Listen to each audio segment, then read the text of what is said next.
Okay, this is the third part of chapter 12. So we talked previously about taking samples and different ways to take samples. The whole point of taking a sample is to have that sample represent your population. So the question is, when can we generalize the results from the sample and conclude that the population is like the sample? So when can we generalize our results? That happens when you've taken a good or fair sample that does indeed represent your population.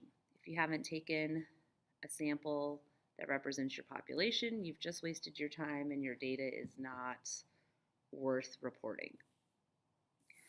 Okay, when you have done something bad, there is bias, and your survey and your results are biased. There's different ways that bias can happen, and we're talking about those the rest of the time. So, bias means bad if you're into alliteration and your survey results are no good.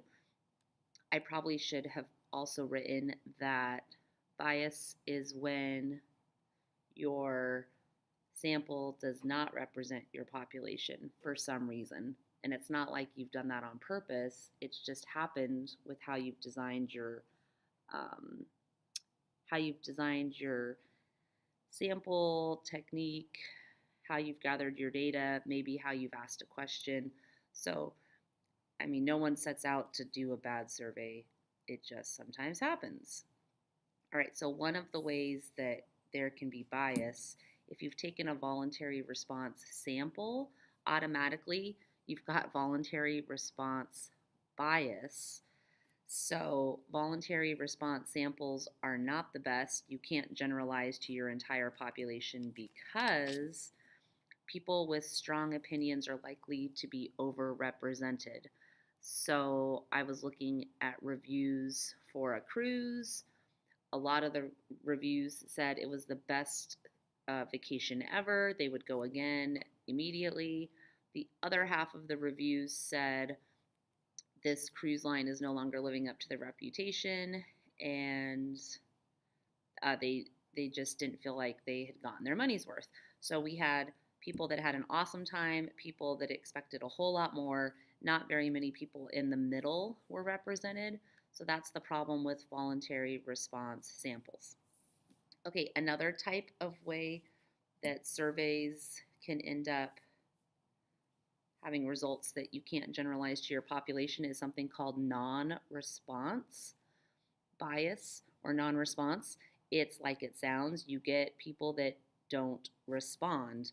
So, unlike voluntary response sampling, which has no randomness, this does have randomness. So, non response happens when people have been randomly selected and then they are either choosing to respond or not respond. In this case, non response happens when a large percentage of people who have been randomly selected do not respond. So you get something in the mail and it says, oh, you've been randomly selected to tell us how your last appointment was at Kaiser. And if I throw that aside, I don't have time to do this, I don't really care, I would be part of a non response issue. All right, another way that sampling can lead to results that can't be generalized to your population is in the case of under coverage. This is also a little bit like it sounds once you think about it. Part of your population has been underrepresented for some reason. So, um, part of your population is being left out of the sampling process. In other words, they don't have any chance to be randomly selected. So, a common example of this is when the US takes their census every 10 years, everyone gets mailed a census form to return. Well, if you don't have an address, you're going to be left out. So, people that are homeless don't have addresses. They are being left out of the sampling process. They are very difficult to count. There's other ways to do this. If you are sampling trees and why they have bark beetle that's killing these trees, if you only go sample the trees that are easy to find on like the flat part of the ground, and you're not going to climb up the hill and go out on a ledge to get samples from those trees would be underrepresented. And then you'd have undercoverage. Okay, so that's another type of bias. The last kind, there's actually two types of this thing called response bias. So there ends up being bias in people's responses. So one way that can happen is a subset of that is called wording of the question. So if you've worded a question poorly, you might unconsciously be soliciting one answer over the other.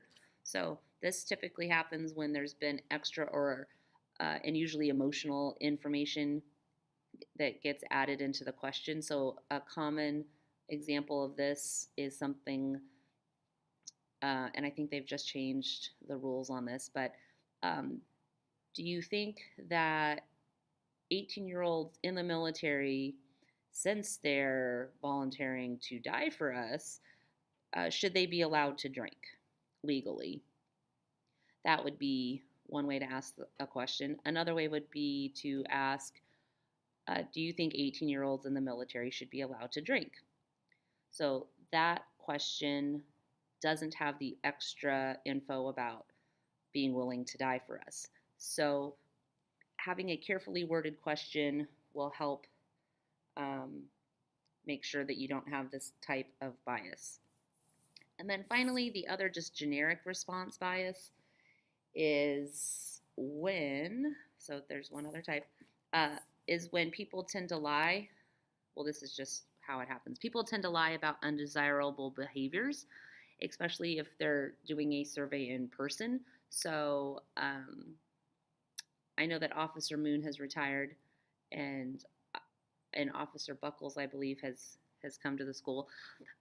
If he was or she were coming around to ask people about drug use as high schoolers, it is unlikely that a high schooler is going to admit to a police officer if they do illegal drugs. So you're not going to be getting reliable results in that way. It can also questions about like, did you pay your taxes? Do you cheat on tests? Do you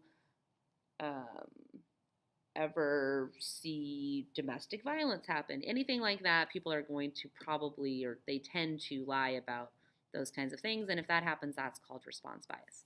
So those are all of the biases, and that concludes chapter 12.